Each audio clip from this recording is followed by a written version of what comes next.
Today, Libra, we're talking about you and the days that the sun is in your sign, Libra.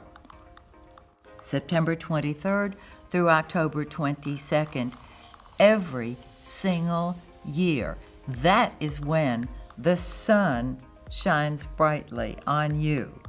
And even if you were born close to the October 22nd, even if your birthday is the 20th,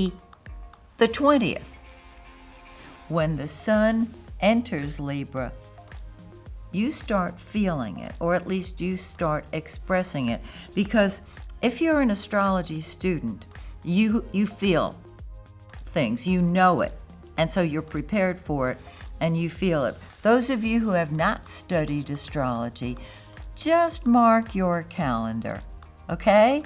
Because September 23rd through October 22nd, the sun is in your sign. And what this does is it gives you confidence, energy. Energy. Don't we want more energy? All of us at difficult times. We want energy during the happy times. The time that you have the energy that you are looking for above any other time is when the sun is in Libra. And the closer the sun moves, I'm talking about the orbiting sun. For those of you who study astrology, the transiting sun. As it moves closer to your birthday, you feel it more and more. Now, usually around your birthday, there's a certain amount of excitement because that is your day.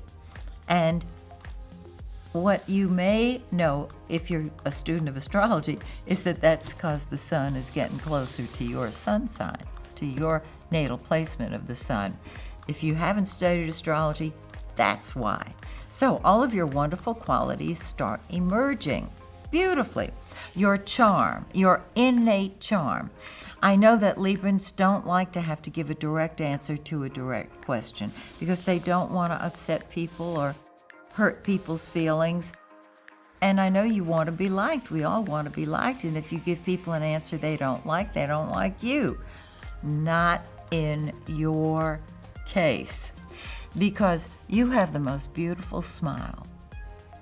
And if somebody asks you to do something that you either can't do or prefer not to do, you know you're allowed to say no. Here's how you do it. And if you do this, everybody out there, if you follow Libra's path, this will work for you. Libra, all you have to do is smile at that person and say, "I'm so sorry, but I can't do that." And smile. And they'll go, "Oh, okay." Now, that takes effort to do, I know, because Aries is your opposite sign and you want to just shoot from the hip and say, "No, I'm not doing that." But you're not going to, because you don't want to offend people. And this is why you're such a wonderful intermediary.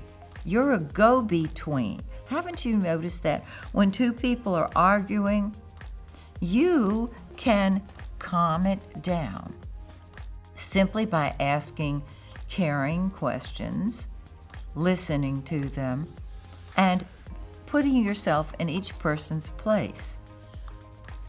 I have found very often that the Aries polarity, because Aries, as I said, is your opposite sign, can kick in and you can be impatient, and you don't want to be impatient with people. And so you naturally switch over to maybe as an answer. Now, have you noticed that sometimes when you're at home with your family, you're so sick of being sweet and you just had it with charm that you turn into a disguised Aries, don't you?